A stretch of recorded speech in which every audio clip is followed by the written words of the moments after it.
सभे मगहिया भाई बहन के भुलेटन काका के राम राम।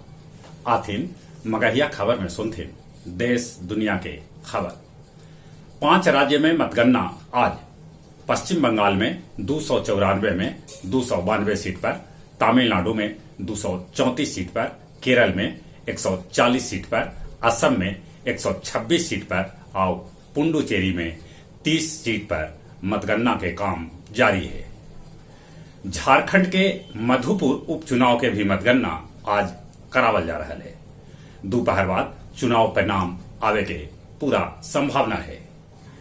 देश में पिछलका 24 घंटा में कोरोना संक्रमित के संख्या 3,92,488 तक पहुंच गलक।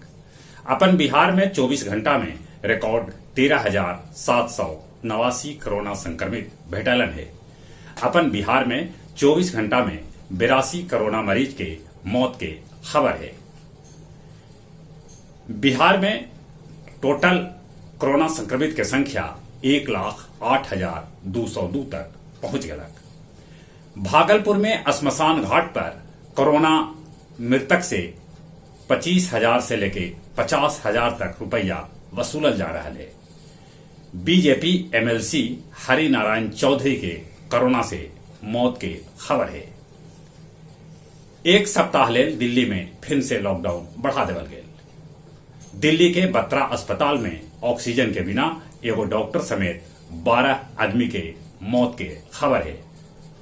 वरिष्ठ आईएएस अफसर त्रिपुरारी शरण के बनावल गए है बिहार के मुख्य सचिव।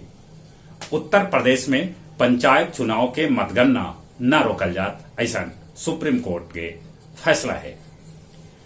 देश के कैकन धार्मिक स्थल के कोविड क्वारंटीन में बदल दिलक है।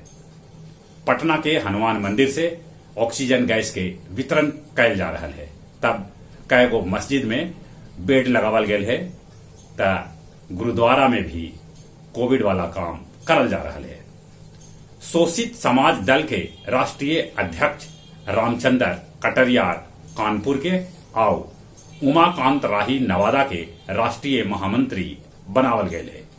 ज्ञात होवे कि शोषित समाज दल के राष्ट्रीय अध्यक्ष रघुनेराम शास्त्री और महामंत्री रामचंद्र शर्मा के हाल में आकस्मिक निधन हो गए है।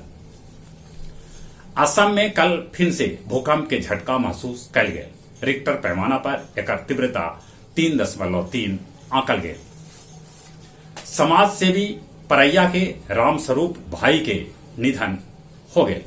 वो लोक समिति शिक्षण संस्थान के संस्थापक हलन। वो द्वारको सुंदरानी के साथे कदम से कदम मिला के चलन। वो इंग्लैंड गेलन। रामस्वरूप भाई परैया में सर्वोदय नगर गांव के स्थापना कैलन, जे भूदान के जमीन पर बसल हल। ओकरा में कैकन बहेलिया परिवार के बसैलन, जौन वहां पेड़ पौधा लगा के ओकरा गुलजार कैले हथन। रूस से स्पुतनिक के पहिलका खेप, जरा में 1.5 लाख वैक्सीन है, हैदराबाद पहुंच गया। अमेरिका के महामारी विशेषज्ञ एंटोनी फौजी कहलका है कि भारत में कोरोना महामारी रोके लेल 2 हफ्ता लेल लॉकडाउन जरूरी है। फील्ड अस्पताल बेसी से बेसी बनावल जाए और बेसी से बेसी आदमी के बीच वैक्सीनेशन के काम करल जाए। मध्य विद्यालय केरकी गुरारू के प्रधानाध्यापक उदय शंकर सहाय के कोरोना से मौत हो गया।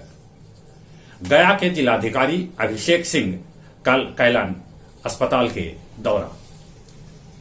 पप्पू यादव मगध मेडिकल कॉलेज ऐलन और वहां के स्थिति देखलन। कैकन रोगी के इलाज फर्श पर करल जा रहा है। सरकार के तरफ से गया के प्रभारी बनावल गलन है मंत्री शहनवाज हुसैन। नकली रेमडेसिविर के फैक्ट्री उत्तराखंड के कोट द्वार में पुलिस पकड़ल। एकरा चलावे वाला आदित्य गौतम के भी गिरफ्तार कर लेवल गए है।